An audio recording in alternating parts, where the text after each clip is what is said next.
Rick Aaron goes behind the badge with a sergeant who investigates the actions and conduct of his law enforcement colleagues. In his words, Sergeant Tyler Ackerman polices the police. If a member of the Unified Police Department is accused of any wrongdoing or misconduct, they'll wind up face to face with him as he works to figure out exactly what happened and why. We do have a lot of files, that's for sure. Sergeant Ackerman's file cabinet holds thousands of documents, each representing evidence that could exonerate an officer or lead to his or her suspension, demotion, or termination. It's not exactly what he pictured himself doing when he went into law enforcement 13 years ago.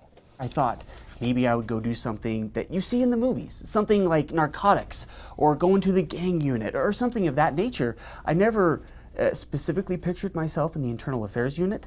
Now, after years working in the Salt Lake County Jail as a corrections officer and on the streets as a patrol officer, he uses that experience to evaluate the actions of his colleagues, such as their split-second use of force decisions. I've dealt with those situations. I have had to use force on occasions, and I understand what I needed to do to successfully utilize force at the lowest level possible to put a situation in control. And so when I look at what an officer is doing at a third party, a non-biased level, it really helps me understand if what they did was necessary or if it was not necessary. He conducts numerous interviews and carefully reviews body camera video before making a determination. He's adamant that the public knows nothing is just swept under the rug. Oh, we do not cover for our own because that ruins the job that I have, that ruins the reputation that I have helped build with our community. The most frustrating thing for a good police officer is a police officer who does not follow the policies. Because when there is a bad police officer or a police officer who's not following the rules, they can come right in and tarnish that relationship that we've taken so long to build with the public.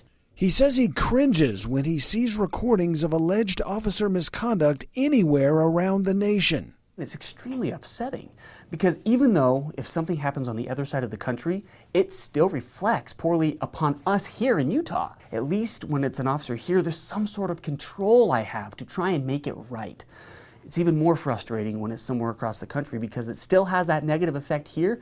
I just don't have the control to fix something that's out of our reach. In an era of protests and calls for reform, Sergeant Ackerman's job is crucial to regaining the public's confidence. We have the bar raised high here, and we have very good officers because we have them accountable, and to hold every officer accountable if they do something wrong. It's the only way to fix our problems. Sergeant Ackerman admitted to me that he wishes there wasn't even a need for his job or his department.